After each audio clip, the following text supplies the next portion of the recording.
হে যুবক, তুমি বাঙালি হও কিংবা ইন্ডিয়ান, কিংবা জার্মানি জাপানি কিংবা চাইনিজ রাশিয়ান, স্প্যানিশ ড্যানিশ ফরাসি কিংবা ব্রিটিশ আমেরিকান, আরবি আজমি ইরানি তুরানি তুর্কি বা আফগান, মুসলমান মুসলমান তুমি তো মুসলমান।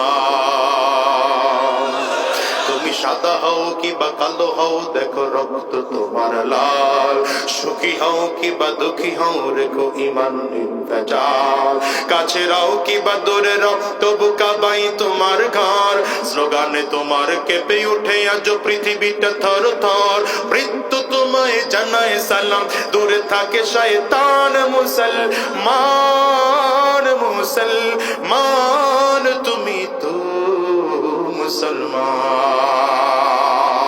মুসলমানদের বাহ্যিক দৃষ্টিতে বিজয়ের কোনো সুযোগ নেই। মুসলমানদের মাত্র সংখ্যায় 313 জন। সাহাবায়ে কেরামদেরকে জিজ্ঞাসা করলেন তরবারি কয়টা? বলে মাত্র 8টা তরবারি। ঘোড়া কয়টা? সাহাবায়ে কেরাম বলেন মাত্র 2টা ঘোড়া। রাহমাতুল লিল আলামিন বললেন তাড়াতাড়ি একটা কাজ করো, আমার জন্য ঘর তৈয়ার করে দাও, ঘর নির্মাণ করে দাও। নবীর জন্য ঘর নির্মাণ করে দেওয়া হলো। নবী আমার ঘরের মধ্যে ঢুকলেন। বুখারীর বর্ণনা, হাত উঁচু করে আল্লাহর কাছে দোয়া করতে আরম্ভ করেছে, আল্লাহুম্মা ইন শি'তা আল্লান তু'বাদ, আয় আল্লাহ আপনি যদি চান গোটা জিন্দেগিতে আপনার ইবাদত আর কেউ করবে না, দুনিয়া আপনার গোলামি কেউ করবে না, আপনার নাম দুনিয়ায় কেউ নিবে না, তাইলে আমি 313 জনরে বড় যাচাই বাছাই করে নিয়ে আসছি, এদেরকে বিদায় করে দেন। আর যদি আপনি চান গোটা দুনিয়া আপনার ইবাদত থাকবে, আপনার কোরআন জমিনে থাকবে, তাইলে আর দেরি নয়, মুসলমানদেরকে বিজয় দিয়ে দেন, কাফেরদেরকে বিদায় করে দেন। সেদিন আমার নবীর কান্নার এত পাওয়ার, রাহমাতুল লিল আলামিন কান্না করতেছে, হাত সিনা বরাবর উঠিয়ে নবীজি দোয়া করেন। ধীরে ধীরে দোয়া চলতেছে, হাত উপরের দিকে উঠতেছে, নবীজির হাত এত উপরে উঠেছে সাহাবায়ে কেরাম বলেন নবীজির শরীর থেকে কাপড় সরে গিয়া বগল মুবারক নবীজির দেখা পর্যন্ত গিয়েছে। আমার নবীর হাত আরো উপরের দিকে উঠেছে, হাত উঠা শেষ হয়ে গেল। নবীজি আমার বসার থেকে ধীরে ধীরে ধীরে দাঁড়াইতে আরম্ভ করেছেন, পুরোটা দাঁড়িয়েছে, পুরো দাঁড়িয়ে পায়ের বুড়া আঙ্গুলের উপরে ভর করে এত উপরের দিকে উঠেছে, মনে হয় যেন আল্লাহ পাকের আরশে আজিমে ঝুলে ঝুলে নবী দোয়া করে। নবীজির কান্না সহ্য করতে না পেরে সাহাবায়ে কেরাম নবীজির কাছে এসে হাজির। আমার নবীকে আবু বকর সিদ্দিক জড়িয়ে ধরলেন, জড়িয়ে ধরে বললেন, হাসবুকা ইয়া রাসূলুল্লাহ, হুজুর কান্না যথেষ্ট হয়েছে, আপনি আর কাঁদবেন না, আপনি যদি কাঁদেন আমরা সহ্য করতে পারি না। আবু বকর সিদ্দিক যখন আমার নবীকে সান্ত্বনা দেয়, হযরত ওমর ফারুক বললেন, পয়গম্বর আপনার 312 জন সাহাবীদের মধ্য থেকে 313 জন থেকে যদি 312 জন চলেও যায়, আপনি একা সেনাপতি থাকবেন আর আমি একা সৈন্য থাকবো, বেঈমানদের বিরুদ্ধে যুদ্ধ করব, আর কাউরে লাগবে না, আমি একাই তৈয়ার। সাহাবায়ে কেরাম দাঁড়ায় কই, নবী আমার, আমরা মুসা পয়গম্বরের উম্মত নই, আমরা মুহাম্মাদুর রাসূলুল্লাহর উম্মত, আমরা আপনাকে একা ময়দানে ছেড়ে যাব না। দিন বিজয়ের জন্য, কোরআন বিজয়ের জন্য, ইসলাম বিজয়ের জন্য আমরা আপনার ডানে যুদ্ধ করব, বামে যুদ্ধ করব, সামনে যুদ্ধ করব, পেছনে যুদ্ধ করব, যতক্ষণ ইসলামের পতাকা বদরের ময়দানে উত্তোলন করতে না পারবো, খোদার কসম ময়দান ছাড়ব না। এরপরেও নবীর কান্না বন্ধ হয় না। এখন নবী চোখের পানিগুলো ফেলে কাঁদে। আল্লাহ তাআলা জিবরিলকে পাঠায় দেয়, তাড়াতাড়ি করে যাও, বন্ধুর কানে মুখ লাগায় জিজ্ঞাসা করে, বন্ধু কাঁদে কেন? আমার বন্ধুকে বলো আমি আগামীকালকে আমার বন্ধুর জন্য 1000 ফেরেশতা মুজাহিদ বাহিনী বানাইয়া বদরের ময়দানে পাঠাবো। কত আল্লাহ কত বললেন, কত বললেন? 1000। নবীজির কান্না তখনও বন্ধ হয় না। আল্লাহ তোমার কাছে কম আছে নাকি? দিবাই যদি তাইলে আর একটু বাড়ায় দাও না। আল্লাহ তাআলা এবার 3000 ফেরেশতার ঘোষণা দিলেন। নবীজির কান্না এখনো বন্ধ হয় না। আল্লাহ তাআলা জিবরিলকে ডাক দেয়, বন্ধুরে কাঁদতে এসে কাঁদ, হয় না, বন্ধুর জন্য ঘোষণা দিয়ে দাও, বিখামসাতি আলাফিম মিনাল মালাইকাতি মুসাওয়িমিন। আগামীকালকে আমি বন্ধুর জন্য 5000 সৈন্যবাহিনী ফেরেশতা পাঠাবো। নবীজির কান্না বন্ধ হয়ে গেল, মুহূর্তের মধ্যে বৃষ্টি শুরু হলো। বেঈমানগুলো আগের থেকে যেই জায়গায় এমনিতে উঁচু জায়গা, আবার তো শক্ত জমিন, শক্ত জমিনের মধ্যে বৃষ্টি পড়লো তো পুরোটা কাদা কাদা হয়ে যায়। কাফিররা হাঁটতে পারে না, সামনে যাইতে চায় তো পেছনে চলে যায়, পা সামনে বাড়ায় তো পেছন দিকে যায়, ডানে যাইতে চায় তো পা বাম দিকে চলে যায়। এদিকে মুসলমানদের জায়গাটা যদিও নিচু ছিল, বালুময় জমিন ছিল, প্রচন্ড বৃষ্টির কারণে বালুগুলো বসে গিয়েছে। মুসলমানরা এবার যুদ্ধ করতে আরম্ভ করেছে। মুসলমান লম্বা কথা, সাহাবায়ে কেরাম বলেন, সাহাবায়ে কেরাম তাড়াতাড়ি করে যুদ্ধের জন্য রেডি হও। নবী আমার যখন এমন করে ভাষণ দিচ্ছিলেন, রাহমাতুল লিল আলামিনের ভাষণ শুনে সাহাবায়ে কেরাম বলেন, কেমনে যুদ্ধ করব, তরবারি মাত্র 8টা। নবী আমার বলেন, টেনশন করো না, খেজুর গাছের ডালাগুলো না, এক একটা ডালা লইয়া বেঈমানদের মাথায় আঘাত করেছে, এক একটার মাথাগুলো ছিঁড়ে ছিঁড়ে 20 হাত 30 হাত দূরে গিয়ে পড়ে যায়। ও মুসলমান, বিজয় এমনিতেই আসে না, ইমানদার সাহাবায়ে কেরামদের মতো হও, বিজয় আসবে। এই সাহাবায়ে কেরাম শেষ পর্যন্ত এমন হলো, বদরের ময়দানে মাত্র 7 জন সাহাবী শহীদ হলেন। আর বেঈমানগুলো এমন ভাবে পালিয়েছে, এমন ভাবে পালিয়েছে, ওরা নিজের সামানা পর্যন্ত নিয়ে যেতে পারে নাই। এই যে মাযহাবের ইখতিলাফ, মাযহাবের ইখতিলাফ কেন? মাযহাবের ইখতিলাফ তো এই কারণে, মাযহাবের ইখতিলাফ ফরজ নিয়ে নয়, ওয়াজিব নিয়ে নয়, সুন্নতে মুআক্কাদা নিয়ে নয়, সুন্নতে জায়েদা বা মুস্তাহাব নিয়ে। কথা কয় না? আমি আমার ব্রেন দিয়ে কোরআন হাদিস পড়েছি, আমার ব্রেন দিয়ে কোরআন হাদিস পড়ার পরে গবেষণায় দেখলাম যে না, আমিন জোরে বলাটা উত্তম। আবার কেউ গবেষণা করে দেখেছে না, আমিন আস্তে বলা উত্তম। এখন আমাদের সমাজে একদল ফতোয়া দেওয়া বের হয়ে গেছে, আমিন জোরে না বললে নামাজ হবে না। আবার কেউ বলে আমিন আস্তে না বললে নামাজ হবে না। আরে ভাই, ফতোয়া পড়ে দেন, সহজ বিষয় বুঝেন। নামাজে আমিন বলা ফরজ? আরে আপনারা কথা বলেন না, ঘুমাইতেছে, রাত্র 10টা বাজে না, এখন ঘুমাইলে কাজ হবে? আমিন বলা ফরজ, ওয়াজিব, সুন্নতে মুআক্কাদা, তাহলে সুন্নত, সুন্নতে জায়েদা বা মুস্তাহাব ধরতে পারেন, সর্বোচ্চ সুন্নাহ ধরেন শরীয়তের ভাষায়। কোন ব্যক্তি যদি আমিন না বলে তাইলেও নামাজ, কথা বলেন, আমিন না বললেও নামাজ, আমিন না বললেও যদি নামাজ হয়, তাহলে আমিন বলা নিয়ে মারামারি চলবে কেন? কথা বলেন না আপনারা? আমিন না বললেও যদি নামাজ হয়, তাহলে আমিন জোরে বলা আর আস্তে বলা নিয়ে মারামারি হবে কেন? এর কারণ কি? কারণ হলো আমরা দিন বুঝি নেই। কথা কয় না? পুরো বুখারী আপনি খুঁজেন, গোটা বুখারী খুঁজলে একটা হাদিস আপনি পাবেন না আমিন জোরে বলার হাদিস। একটা হাদিস আপনি পাবেন না যে হাদিসে বলা হয়েছে আস্তে আমিন বলার কথা। আস্তে আমিন বলার কথাও নাই, জোরে আমিন বলার কথাও। কিন্তু হাদিসের ইবারত দেখে উলামায়ে কেরাম গবেষণা করে দেখেছেন যে না, আস্তে বলাটা উত্তম মনে হচ্ছে। এই জন্য হানাফি মাযহাবের ফতোয়া, আমিন আস্তে বলা উত্তম, জোরে বলা জায়েজ। কথা কয় জায়েজ নাই না, জায়েজ। এটা বুঝতে হবে, এই মাসআলা বুঝে না দেখে বেজাল লাগায়। আমিন আস্তে বলা উত্তম, আহনাফের ফতোয়া কি? আমিন আস্তে বলা উত্তম, জোরে বলা জায়েজ। মারামারি আছে? একজন ভাই আমিন জোরে বলতেছে, বাস শেষ। ইমাম শাফি রাহমাতুল্লাহি আলাইহি মাযহাবের ফতোয়া কি?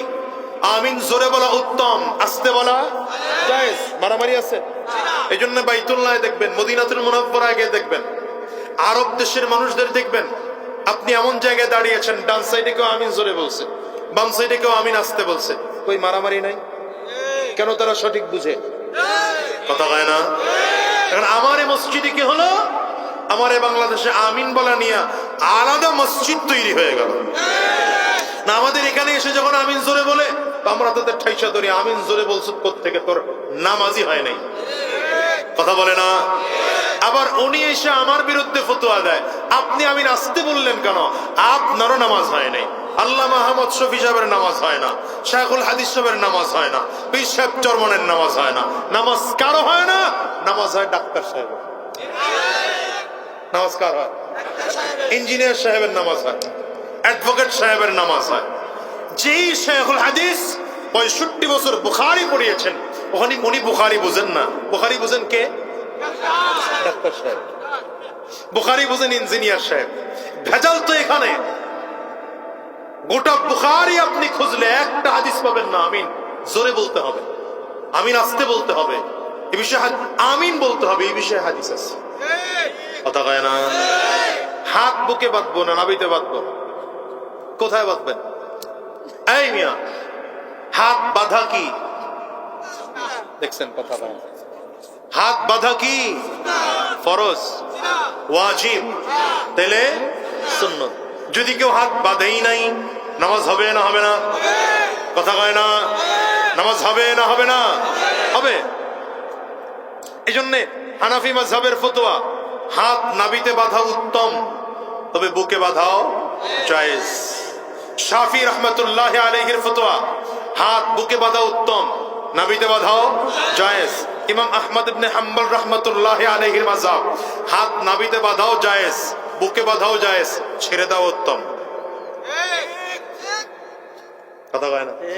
এজন্য আরব দেশে গেলে দেখবেন আপনার বাম সাইডে একজন দাঁড়িয়েছে হাত ছাইড়া, আবার আপনার বাম সাইডে একজন দাঁড়িয়েছে হাত নাভিতে বেঁধে, আবার আরেকজন দাঁড়িয়েছে হাত বুকে বেঁধে। কই তাদের মধ্যে মারামারি নাই তো? আপনার আমার মধ্যে মারামারি কেন? এটা নিয়ে মসজিদ আলাদা করা হলো কেন? কথা বলে না? ইসলামের ঐক্য আমরা নষ্ট করেছি। এই যারা ছোট ছোট মাসআলা নিয়ে ইখতিলাফ করে, এই ছোট ছোট মাসআলা নিয়ে ইখতিলাফ করে ইসলামের ঐক্য নষ্ট করেছে।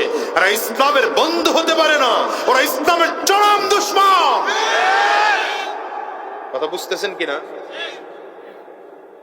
কোরআন ও হাদিস, কোরআন ও হাদিস ফরজ বিধান বাড়বেও না কমবেও না, ওয়াজিব বিধান বাড়বেও না কমবেও না। যেমন 5 ওয়াক্ত নামাজ 6 ওয়াক্ত হবে? কথা কয় না? ফজরের নামাজ 2 রাকাত 3 রাকাত হবে? ফজরের নামাজ, যোহরের নামাজ 4 রাকাত, কোনদিন 1 রাকাত হবে? 3 রাকাত হবে? 2 রাকাত হবে? হবে 2 রাকাত। কোন সময়? সফরের হালত। কথা কয় না? সফরের হালত। আসরের নামাজ 4 রাকাত, কোনদিন মন ভালো আছে 6 রাকাত পড়ে ফেলেন তো, জায়েজ আছে? কোনদিন মন ভালো নেই 2 রাকাত পড়বেন, জায়েজ আছে মুকিম অবস্থায়? তো এটা ফিক্সড। কথা কয় না? এটা ইমাম সূরা ফাতিহা পড়বেন, ফিক্সড সেটা। কথা কয় না? এই জায়গাগুলো বোঝা দরকার। না বুঝে মোটা মোটা কথা বলে আমার দেশের মানুষদেরকে ঐক্য নষ্ট করে দিতে চায় এরা। কথা বলে না? এই জন্য আমি মাঝে মাঝে বলি, আমার এদেশের কাফির মুশরিক গুলো মুসলমানদের ঐক্য নষ্ট করার জন্য 4 পদ্ধতিতে শয়তানি শুরু করেছে। কয় পদ্ধতিতে? সভাপতি সাহেব নিচে বসবেন, নিচে বসলে চেয়ার সরাই দেন, আমি পেছনে দিয়ে দেন, বেশ। দ্রুত দ্রুত তাড়াতাড়ি করুন, আসেন চলে আসেন। কয় পদ্ধতিতে? দেখছেন কথা হয় না? কয় পদ্ধতিতে? মনে রাখেন, মুখস্থ রাখেন। কাফির মুশরিক গুলো আমার এদেশে 4 পদ্ধতিতে আমার দেশের মানুষের ঐক্য নষ্ট করেছে। আমরা অনৈক্য ছিলাম না, আমরা সময় দিয়ে অনেক, আমরা অনৈক্য ছিলাম না, আমরা এক ছিলাম। ভারতবর্ষ যখন ছিল তখন আমরা এক ছিলাম, পাকিস্তান যখন ছিল তখনও এক ছিলাম, সাহাবায়ে কেরামদের যুগ থেকে এই যুগ পর্যন্ত আমরা এক ছিলাম। আমাদের পরিচয় তখন ছিল, আপনার মাথায় টুপি আছে, আমার মাথায় টুপি আছে, আপনার মুখেও দাড়ি, আমার মুখেও দাড়ি। আপনি মুহাম্মদুর রাসূলুল্লাহ সাল্লাল্লাহু আলাইহি ওয়াসাল্লামকে নবী মানেন, আমি মুহাম্মদুর রাসূলুল্লাহ সাল্লাল্লাহু আলাইহি ওয়াসাল্লামকে নবী মানি। আপনিও আল্লাহকে রব মানেন, আমিও আল্লাহকে রব মানি।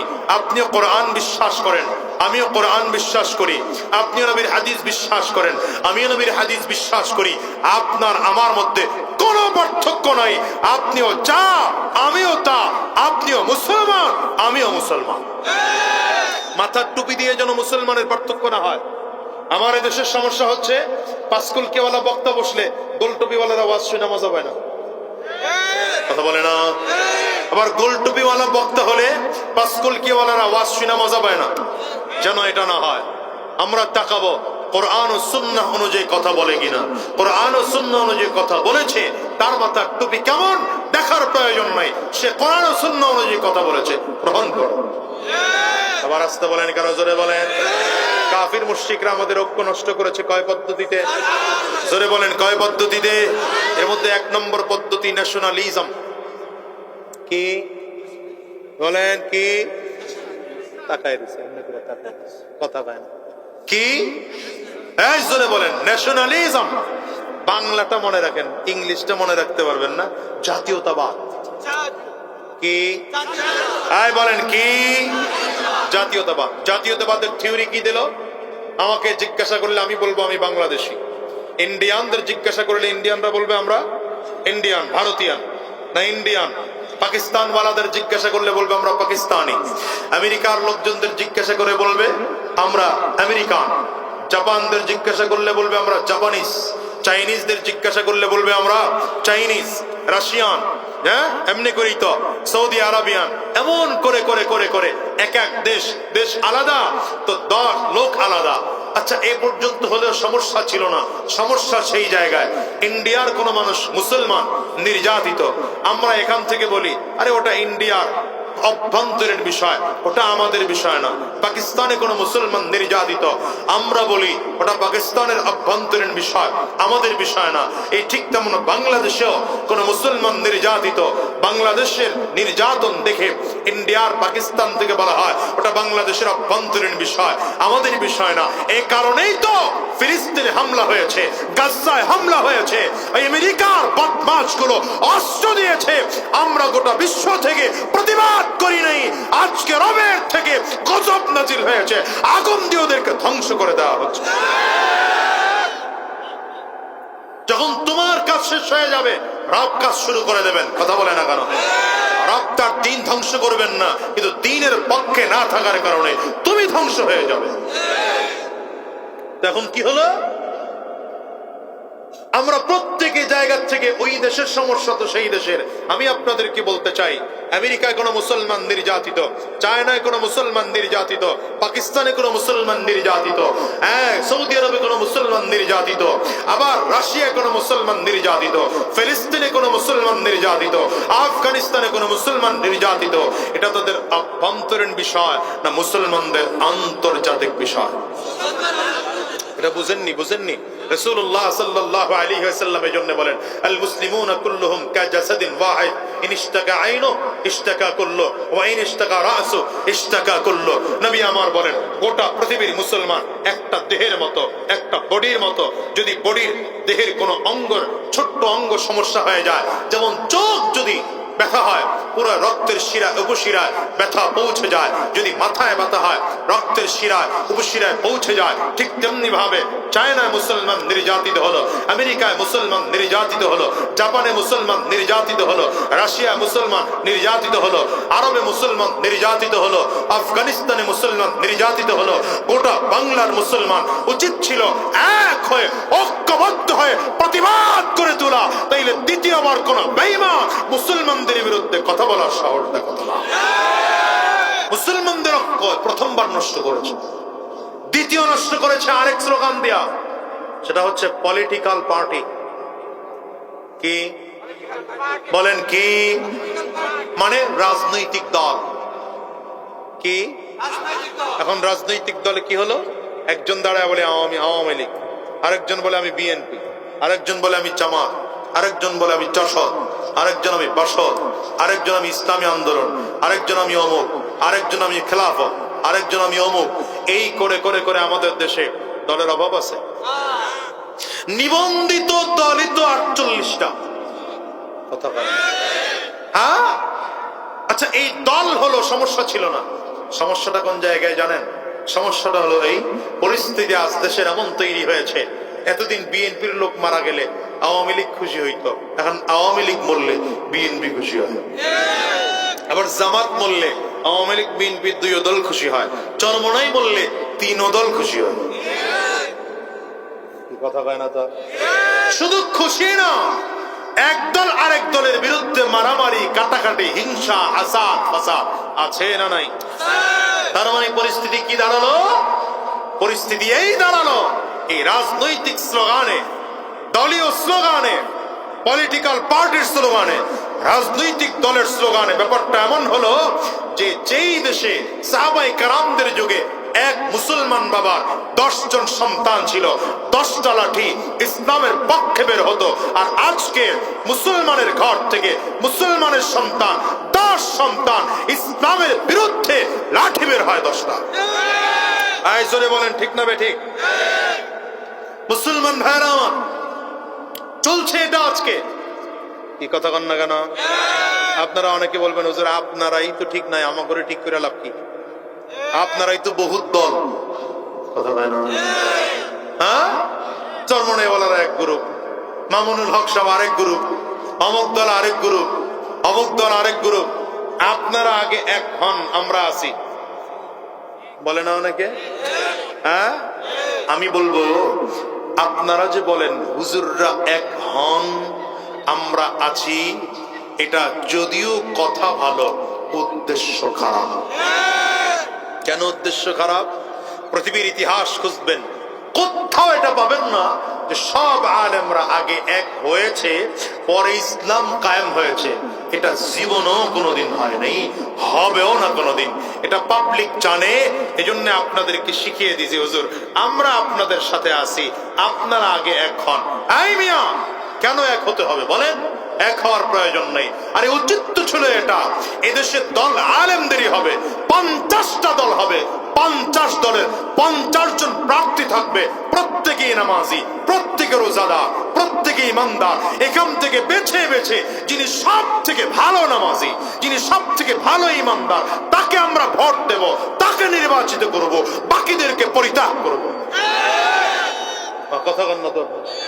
তার মানে আপনারা বুঝাইতে চান এইটা হুজুর আপনাকে হুজুরদের দল সব মিলে একটা ব্যালট দিবেন, আর আমরা এদিকে আকাম কুকাম যারা আছে সবাই মিলে 2-4টা দেব, আমাদের মধ্যে বড় বড় নেতারা থাকবে, আপনারা ছোট ছোট নেতা থাকবেন। কেন, অসুবিধা কোথায়? পীর সাহেব চরমনায় প্রার্থী দিবে, আল্লামা মামুনুল হক সাহেব প্রার্থী দিবেন, জামাত থেকেও প্রার্থী দেওয়া হবে, খেলাফত আন্দোলন থেকেও প্রার্থী দেওয়া হবে, সব দল প্রার্থী দিবে। প্রত্যেকেই নামাজি, প্রত্যেকে ইমানদার, প্রত্যেকে রোজাদার, প্রত্যেকে কোরআন তেলাওয়াত করেনওয়ালা, প্রত্যেকে তাহাজ্জুদ গুজার। ওইখান থেকে বেছে সব থেকে যোগ্য মানুষটারে ভোট দিয়ে নিয়ে আসেন। কি কথা কন না কেন? আমাদের সমস্যাটা কোথায়? আমরা বলি হুজুররা এক হোক, আমরা আছি, এটা চরম চরম উল্টা কথা। হ্যাঁ, আমি বলবো হুজুরদের দল এখন যা আছে আরো হোক, আরো হোক, 200 দল হোক, হুজুরদের 1000 দল হোক। কেন? আপনাদের অনেকের মন বেজার হয়ে গেছে। কেন দল হবে? হুজুরদের দল যত হবে তত অনেকে চিন্তা করে হুজুর আপনি করতেছেন ঐক্য পরিষদের মাহফিল, কথা বলতেছেন অনৈক্যে, ঐক্যের বিরুদ্ধে। এই জায়গাটা আগে বুঝেন। হুজুরদের দল কত হবে? 100 হোক, 1000 হোক, কোনো অসুবিধা নাই। কোন লজিকে বললাম? এই লজিকে বললাম। এদেশের মসজিদ যা আছে, যদি আরো মসজিদ হয় অসুবিধা আছে? যে দেখছেন কথা কয় না। এদেশের মাদ্রাসা যতগুলো আছে আরো মাদ্রাসা হোক, কোনো অসুবিধা আছে?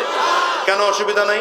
কারণ হলো মসজিদ আলাদা, কমিটি আলাদা, ইমাম আলাদা, মুসল্লি আলাদা, মুয়াজ্জিন আলাদা, খাদেম আলাদা, নামাজ দেখছেন, এত তো কথা কয় না ভাই। নামাজ আইসরে বলেন নামাজ। এদেশের মাদ্রাসা আলাদা, হাজারো মাদ্রাসা হোক, মাদ্রাসা আলাদা, শিক্ষক আলাদা, কমিটি আলাদা, দানশীল আলাদা, জমিদাতা আলাদা, ছাত্র আলাদা, কিন্তু লেখাপড়া এই জায়গাটা একত্রিত হন, হোক না মসজিদ। আচ্ছা, আপনাদের এলাকায় মসজিদ যতগুলো আছে, কোথাও কি এমন হয় যে এখানে ফজরের নামাজ 2 রাকাত হয়, আরেক জায়গায় ফজরের নামাজ 4 রাকাত হয়, এখানে ফজরের নামাজ 1 রাকাত হয়, আরেক জায়গায় জোহরের নামাজ গিয়ে 3 রাকাত হয়? বলেন না? আচ্ছা, কোথাও এমন হয় নাকি ফজরের সময় জোহরের নামাজ পড়ে, জোহরের সময় মাগরিবের নামাজ পড়ে? হয়নি হয়নি হয়নি। কেন হয় না? সবগুলো মসজিদে নামাজের সময়ই নামাজ পড়া হয়, তো মসজিদ আলাদা হোক না, ইবাদত এক থাকুক, অসুবিধা কোথায়? এদেশের রাজনৈতিক দল আলাদা হোক, নেতা আলাদা হোক, যত রাজনৈতিক দল হবে নেতা তত হবে, কর্মী তত হবে, সমর্থন তত হবে, কিন্তু আমি এক কথায় বিশ্বাসী হতে চাই, যখন এদেশে ইসলাম নিয়ে প্রশ্ন আসবে, কোরআন থাকবে কি থাকবে না সে প্রশ্নের তৈরি হবে, দিন থাকবে কি থাকবে না সে প্রশ্নের তৈরি হবে, মানবতা থাকবে কি থাকবে না সেই প্রশ্নের তৈরি হবে, দেশের সার্বভৌমত্ব রক্ষা পাবে কি পাবে না সে প্রশ্নের তৈরি হবে, তখন দল বুঝি না, মত বুঝি না, সব দলগুলো একত্রিত হয়ে ইসলাম রক্ষার জন্য কাঁধে কাঁধ মিলিয়ে হাতে হাত রেখে যুদ্ধের ময়দানে নেমে যাব, বেঈমানদের বিরুদ্ধে লড়বো, ইসলাম বিজয় করব। দুই হাত উঁচা করে চিৎকার করে বলো ঠিক কিনা?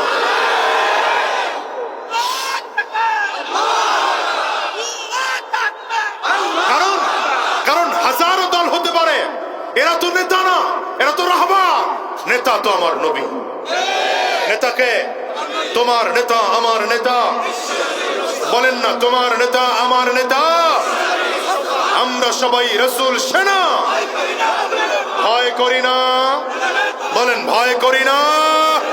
আমি এই জন্য আগেই বলেছি, এই 5 আগস্টের পরে স্লোগান তৈরি করেছি, সব নেতার কবর দে, নবীর উম্মত খবর দে।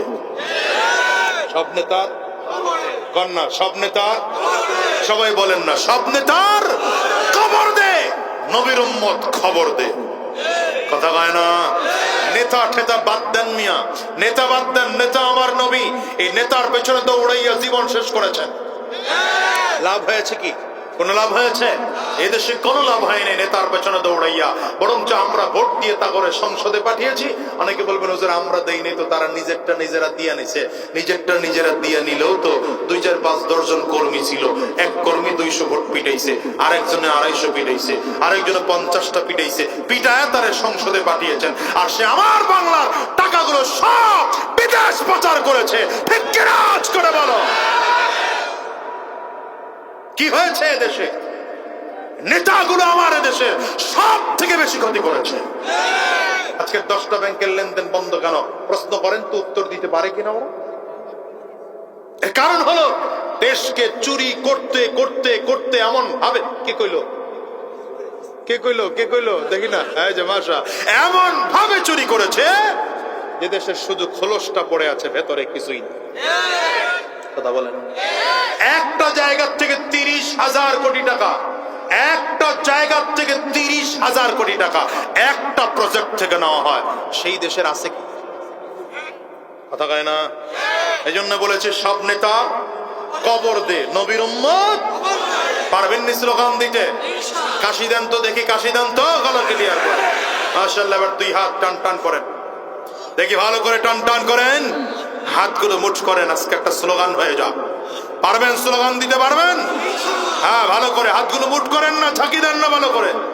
হ্যাঁ মাশাআল্লাহ, পুরোটা আওয়াজ ছেড়ে দিয়ে তাকবীর হবে। নারে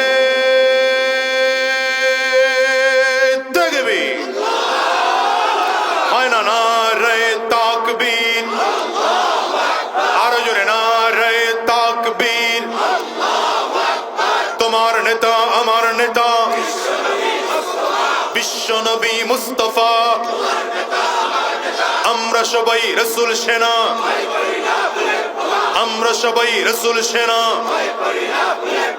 সব নেতার কবর দে, নবীর উম্মত খবর দে। দিয়েছি তো রক্ত, রক্তের বন্যায়।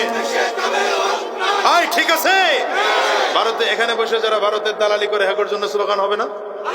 আয় বলে না, হবে না? ভারতের দালালেরা দালালি আর করিস না, পিঠের চামড়া। হ্যাঁ বলো বলো বলো, ভারতের দালালেরা। হাত নিচের দিকে দিয়ে রাখছেন কেন? উঁচা করেন। ভারতের দালালেরা, ভারতের দালালেরা দালালি আর করিস না, দালালি আর করিস না। দালালি না রাজপথ, দিল্লি না ঢাকা। স্লোগান নিয়ে ময়দানে নামো, বেঈমান পালানোর রাস্তা পাবে না। আস্তে করে গান জোরে বলেন। কাফির মুশরিকগুলো আমাদের ঐক্য নষ্ট করেছে। কয়টা পদ্ধতি বললাম? 3 নম্বর আরেক পদ্ধতি হচ্ছে এই মাহফিলে কিছু লোক পাঠিয়ে দিয়েছে আমাদের মতোই হুজুর, আমাদের মতো টুপি, আমাদের মতো জুব্বা, বরঞ্চ আমাদের টুপির থেকে তাদের টুপির দাম বেশি, আমাদের জুব্বার তুলনায় তাদের জুব্বার দাম বেশি, আমাদের পাগড়ির তুলনায় তাদের পাগড়ির দাম বেশি। এরা মাহফিলে এসে এসে একজন আরেকজনের বিরুদ্ধে কাফির ফতোয়া দেয়। কি আছে না নাই? নবীরে যারা নূরের তৈরি না বলে কাফির, মাটির তৈরি না বলে কাফির। কি আছে না নাই? দাঁড়ায় না বলে কাফির, বৈশা না পড়ে কাফির। আচ্ছা, এই ফতোয়া যারা দেয়, আমি কোরআন হাদিসের দলিল এখন দেওয়ার সময় নাই, ছোট্ট একটা যুক্তি আপনাদেরকে শিখিয়ে দেওয়া যায়, মনে রাখতে পারবেন? আপনাদের এলাকায় এসে যদি কেউ এই স্লোগান দেয়, নবীরে যারা নূরের তৈরি বলে না এরা কাফির, কিচ্ছু করার দরকার নাই, সম্মানে নিয়ে ঘরের মধ্যে আটকায় রাখবেন। পারবেন? কথা কয় না তো? খাবার দাবারের কোনো অভাব রাখবেন না, প্রয়োজনে তার পরিবারের খবর নিবেন, পরিবারের কাছে খাবার পাঠাবেন, বলবেন হুজুর এখানে থাকেন, যাওয়ার দরকার নেই। কতদিন থাকবে? যতদিন আপনাদের এলাকায় আরেকজন এসে ফতোয়া না দিবে। সে যখন এসে বলবে মাটির তৈরি, তারেও ধইরা এই একই রুমে ঢুকাবেন। বুঝে নাই? 2 হুজুরের একই রুমের মধ্যে রাখবেন। এবার 2 হুজুরকে খাবার দাবার সব দিবেন, যত ধরনের ফল আছে, যত ধরনের খাবার আছে, যত ধরনের মিষ্টান্ন আছে, হুজুর খান পেট ভরে, প্রয়োজনে বাড়ি পাঠায় দেবো, ঠিকানা নিয়ে নেন। কিন্তু আপনারা 2 হুজুর মিলে এক ফতোয়া যতদিন দিবেন না, অতদিন রুম থেকে বের করবো না। বুঝে নাই? অতদিন রুম থেকে বের। কি ঝামেলা বাড়বে না কমবে? দেখছেন কইতে বড় কষ্ট হইতেছে। বাড়বে না কমবে? এটা উদ্যোগ নেন না মিয়া। হুজুররা যখন ভেজাল লাগায় তখন পাবলিকের ঠিক করতে হয়। যেমন নেতায় যখন ভেজাল লাগাইছে তখন আমরা জনগণ নেমে গেছি না, জমিন থেকে যাইতে পারে নাই, উপর দিয়া পালায়া যাওয়া লাগছে। দুপুরের খানা রান্না করা ছিল, না খেয়ে পালিয়েছে। 4th নম্বর, কাফির মুশরিকরা মসজিদে মসজিদে স্লোগান ছেড়ে দিয়েছে। ওই যে আমিন জোরে না বললে নামাজ হয় না, আস্তে না বললে নামাজ হয় না। সমাধান এটা আগেই দিয়ে দিছি। আর সুতরাং ওই দিকে আর যাবো না, সহজ কথা বলবো। এই মুসলমান, তোমার পরিচয় এটা নয় যে তুমি অমুক দলের, তোমার পরিচয় এটা নয়, আমার পরিচয় এটা নয় আমি অমুক দলের, তোমার পরিচয় এটা নয় আমি পাস্কুলকিওয়ালা, আমার পরিচয় এটা নয় আমি গোলটপিওয়ালা। পরিচয় হতে হবে তুমিও এক নবীর উম্মত, আমিও এক নবীর উম্মত, তুমিও এক আল্লাহর বান্দা, আমিও এক আল্লাহর বান্দা, তুমিও এক কোরআনে বিশ্বাসী, আমিও এক কোরআনে বিশ্বাসী, তুমিও এক কাবায় বিশ্বাসী, আমিও এক কাবায় বিশ্বাসী, তুমিও কালিমা পড়েছো, তুমিও ঈমান এনেছো যে কালিমা পড়ে, আমিও ঈমান এনেছি সেই কালিমা পড়ে। তোমার মধ্যে আমার মধ্যে কোনো পার্থক্য নাই, তুমিও যা আমিও তা, তুমিও মুসলমান আমিও মুসলমান। ঠিক কিনা বলেন? যুবক, তুমি বাঙালি হও কিংবা ইন্ডিয়ান, কিংবা জার্মানি জাপানি কিংবা চাইনিজ রাশিয়ান, স্প্যানিশ ড্যানিশ ফরাসি কিংবা ব্রিটিশ আমেরিকান, আরবি আজমি ইরানি তোরানি তুর্কি বা আফগান, মুসলমান মুসলমান তুমি তো মুসলমান। তুমি সাদা হও কিবা কালো হও, দেখো রক্ত তোমার লাল, সুখী হও কিবা দুঃখী হও, রেখো ঈমান নির্ভেজাল, কাছে রাও কিবা দূরে রাও, তবু কাবাই তোমার ঘর। স্লোগানে তোমার কেঁপে উঠে আজ পৃথিবীটা থর থর, মৃত্যু তোমায় জানায় সালাম, দূরে থাকে শয়তান। মুসলমান মুসলমান তুমি তো মুসলমান। রব্বে করিম বলেন, হুয়াল্লাযী বা'আসা ফিল উম্মিয়িনা রাসূলা, হুয়াল্লাযী বা'আসা ফিল উম্মিয়িনা রাসূলাম মিনহুম ইয়াতলু আলাইহিম আয়াতিহি ওয়া ইউযাক্কিহিম ওয়া ইউআল্লিমুহুমুল কিতাবা ওয়াল হিকমা ওয়া ইন কানু মিন ক্বাবলু লাফি যালালিম মুবিন।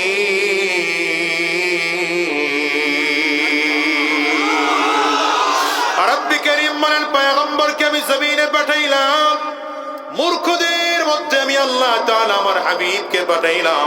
কেন পাঠাইলাম? আমার নবীর কিছু দায়িত্ব দিয়ে আমি পাঠাইলাম। এই কোরআনুল কারীমের তিলাওয়াত জাতিকে শিখাবে, এই কোরআনের তিলাওয়াত জাতিকে শোনাবে। গোটা দুনিয়ার মানুষগুলোকে একত্রিত করার জন্য নবীজির মেহনত ছিল। এই জন্য বলি দুনিয়ার মুসলমানেরা, মুসলমানদের শক্তি বেশি লাগে না। মুসলমানদের ইসলাম বিজয় করার জন্য বিমান, কামান, ক্ষেপণাস্ত্র, পিস্তল, বুলেট, গুলি, রাইফেল এগুলো লাগে না। ইসলাম বিজয় করার জন্য শুধু ঈমানের পাওয়ার লাগবে, তাকবীরের ধ্বনি লাগে। বদরের ময়দানের দিকে তাকাও, 92 ভাগ মুসলমান লাগে নাই। মাত্র 92 ভাগ মুসলমান নয়, বদরের ইতিহাস থেকে পাওয়া যায় মাত্র 33 ভাগ মুসলমান যদি দেশে থাকে, মানে 1/3 মুসলমান যদি থাকে, সেই দেশ মুসলমানদের কবজায় আসতে বাধ্য। আমাদের কবজায় কেন বাংলাদেশ আসে না? 92 ভাগ মুসলমানের দেশের পরেও কোরআন দিয়ে কেন শাসন হয় না? এর একটাই মাত্র কারণ, একটাই মাত্র কারণ, আমাদের ঈমানের পাওয়ার নাই। ঈমানটা পাওয়ারলেস ঈমান। আমাদের মধ্যে ভেজাল আছে, নিয়তে ভেজাল, কথায় ভেজাল, আমলে ভেজাল, কাজে ভেজাল। আমার নবীর নিয়তে ভেজাল ছিল না, কাজে ভেজাল ছিল না, আমলে ভেজাল ছিল না। এই জন্য মাত্র 313 জন সাহাবী লইয়া বদরের ময়দানে হাজির হলেন। হাজারো বেঈমানগুলো আমার নবীর শ্রদ্ধাদের সামনে পালাতে বাধ্য হয়েছে। বলেন ঠিক কিনা? বদরের ময়দানে গিয়েছেন রাহমাতুল লিল আলামিন। তাকিয়ে দেখেন কাফিররা হাজার, মুসলমানদের বাহ্যিক দৃষ্টিতে বিজয়ের কোনো সুযোগ নাই। মুসলমানদের মাত্র সংখ্যায় 313 জন। সাহাবায়ে কেরামদেরকে জিজ্ঞাসা করলেন তরবারি কয়টা? বলে মাত্র 8টা তরবারি। ঘোড়া কয়টা? সাহাবায়ে কেরাম বলেন মাত্র 2টা ঘোড়া। রাহমাতুল লিল আলামিন বললেন তাড়াতাড়ি একটা কাজ করো, আমার জন্য ঘর তৈয়ার করে দাও, ঘর নির্মাণ করে দাও। নবীর জন্য ঘর নির্মাণ করে দাও হলো।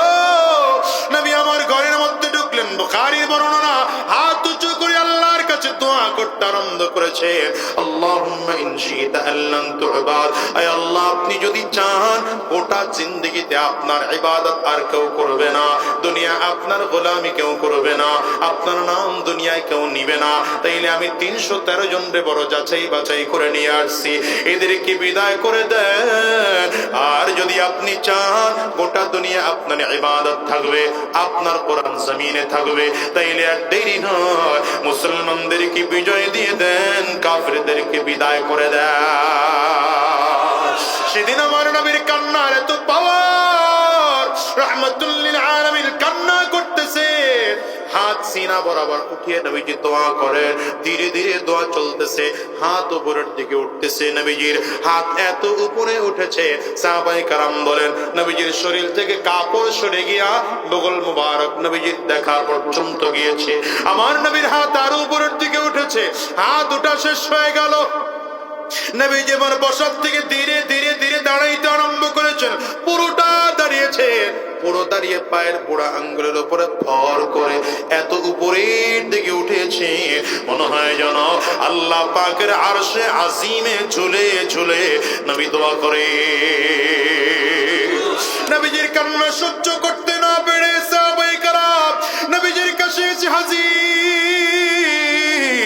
আমার নবীকে আবু বকর সিদ্দিক জড়িয়ে ধরলেন, জড়িয়ে ধরে বললেন হাসবুকা ইয়া রাসূলুল্লাহ, হুজুর কান্না যথেষ্ট হয়েছে, আপনি আর কাঁদবেন না, আপনি যদি কাঁদেন আমরা সহ্য করতে পারি না। আবু বকর সিদ্দিক যখন আমার নবীকে সান্ত্বনা দেয়, হযরত ওমর ফারুক বললেন পয়গম্বর আপনার 312 জন সাহাবীদের মধ্য থেকে 313 জন থেকে যদি 312 জন চলেও যায়, আপনি একা সেনাপতি থাকবেন আর আমি একা সৈন্য থাকবো, বেঈমানদের বিরুদ্ধে যুদ্ধ করব, আর কাউরে লাগবে না, আমি একাই তৈয়ার। সাহাবায়ে কেরাম দাঁড়ায় কই নবী আমার, আমরা মুসা পয়গম্বরের উম্মত নই, আমরা মুহাম্মাদুর রাসূলুল্লাহর উম্মত, আমরা আপনাকে একা ময়দানে ছেড়ে যাব না। দিন বিজয়ের জন্য, কোরআন বিজয়ের জন্য, ইসলাম বিজয়ের জন্য আমরা আপনার ডানে যুদ্ধ করব, বামে যুদ্ধ করব, সামনে যুদ্ধ করব, পেছনে যুদ্ধ করব, যতক্ষণ ইসলামের পতাকা বদরের ময়দানে উত্তোলন করতে না পারবো, খোদার কসম ময়দান ছাড়ব না। এরপরেও নবীর কান্না বন্ধ হয় না। এখন নবী চোখের পানিগুলো ফেলে কাঁদে। আল্লাহ তাআলা জিবরিলকে পাঠায় দেয়, তাড়াতাড়ি করে যাও। বন্ধুর কানে মুখ লাগায় জিজ্ঞাসা করে, বন্ধু কাঁদে কেন? আমার বন্ধুকে বলো আমি তা আগামীকালকে আমার বন্ধুর জন্য 1000 ফেরেশতা মুজাহিদ বাহিনী বানাইয়া বদরের ময়দানে পাঠাবো। কত আল্লাহ কত বললেন, কত বললেন? 1000। নবীজির কান্না তখনও বন্ধ হয় না। আল্লাহ তোমার কাছে কম আছে নাকি? দিবাই যদি তাইলে আর একটু বাড়ায় দাও না। আল্লাহ তাআলা এবার 3000 ফেরেশতার ঘোষণা দিলেন। নবীজির কান্না এখনো বন্ধ হয় না। আল্লাহ তাআলা জিবরিলকে ডাক দেয়, বন্ধুরে কাঁদতে নিষেধ কর। বন্ধু যদি কাঁদে আমি আল্লাহ পাকের কলিজা সহ্য হয় না। বন্ধুর জন্য ঘোষণা দিয়ে দাও, বিখামসাতি আলাফিম মিনাল মালাইকাতি মুসাউমিমিন। আগামীকালকে আমি বন্ধুর জন্য 5000 সৈন্যবাহিনী ফেরেশতা পাঠাবো। নবীজির কান্না বন্ধ হয়ে গেল। মুহূর্তের মধ্যে বৃষ্টি শুরু হলো। বেঈমানগুলো আগের থেকে যেই জায়গায় এমনিতে উঁচু জায়গা, আবার তো শক্ত জমিন, শক্ত জমিনের মধ্যে বৃষ্টি পড়লো তো পুরোটা কাদা কাদা হয়ে যায়। কাফিররা হাঁটতে পারে না, সামনে যাইতে চায় তো পেছনে চলে যায়, পা সামনে বাড়ায় তো পেছন দিকে যায়, ডানে যাইতে চায় তো পা বাম দিকে চলে যায়। এদিকে মুসলমানদের জায়গাটা যদিও নিচু ছিল, বালুময় জমিন ছিল, প্রচন্ড বৃষ্টির কারণে বালুগুলো বসে গিয়েছে। মুসলমানরা এবার যুদ্ধ করতে আরম্ভ করেছে। মুসলমান লম্বা কথা, সাহাবায়ে কেরাম বলেন, সাহাবায়ে কেরাম তাড়াতাড়ি করে যুদ্ধের জন্য রেডি হও। নবী আমার যখন এমন করে ভাষণ দিচ্ছিলেন, রাহমাতুল লিল আলামিনের ভাষণ শুনে সাহাবায়ে কেরাম বলেন, কেমনে যুদ্ধ করব? তরবারি মাত্র 8টা। নবী আমার বলেন, টেনশন করো না, খেজুর গাছের ডালাগুলো না, এক একটা ডালা লইয়া বেঈমানদের মাথায় আঘাত করেছে, এক একটার মাথাগুলো ছিঁড়ে ছিঁড়ে 20-30 হাত দূরে গিয়ে পড়ে যায়। ও মুসলমান, বিজয় এমনিতেই আসে না, ইমানদার সাহাবায়ে কেরামদের মতো হও, বাংলাদেশেও বিজয় আসবে। এই সাহাবায়ে কেরাম শেষ পর্যন্ত এমন হলো, বদরের ময়দানে মাত্র 7 জন সাহাবী শহীদ হলেন। আর বেঈমানগুলো এমন ভাবে পালিয়েছে, এমন ভাবে পালিয়েছে, ওরা নিজের সামানা পর্যন্ত নিয়ে যাইতে পারে নাই। আমার যুবক ভাইদেরকে বলবো, এই উলামায়ে কেরামদের মাহফিল থেকে আহ্বান করব, আগামীর বাংলাদেশ কোরআনের বাংলাদেশ, আগামীর বাংলাদেশ ইসলামের বাংলাদেশ, আগামীর বাংলাদেশ দাড়িওয়ালা টুপিওয়ালা জুব্বা ওয়ালাদের বাংলাদেশ। এই বাংলাদেশকে টিকিয়ে রাখার জন্য সাহাবায়ে কেরামদের মতো যদি রক্ত দেওয়ার দরকার হয় রক্ত দিবা, যদি জীবনটাও দেওয়ার দরকার হয় তৈয়ার আছো কারা কারা? 2টা হাত উঁচা করে আমার আল্লাহকে দেখাও। আওয়াজ দিয়া চিৎকার করে জোরে ডাক দাও, আল্লাহ। আরো জোরে আল্লাহ, জবান খুলে আল্লাহ আল্লাহ। আজকের ময়দানে আমরা সবাই মিলে ওয়াদা করলাম, আর অনক্কের পথে চলবো না, হারাম রাস্তায় চলবো না, আমরা এক হয়ে চলবো। ইসলামের কথায় আমরা সব এক, দ্বীনের প্রশ্নে আমরা সব এক, আল্লাহ কোরআনের প্রশ্নে আমরা সব এক। ইসলামী তাহজিব ও তামাদ্দুন রক্ষা করার জন্য আমরা এক হয়ে চলবো। আল্লাহ তুমি কবুল করে নাও, কবুল করে নাও। জবান খুলে বলো আমিন, চিৎকার করে বলো আমিন।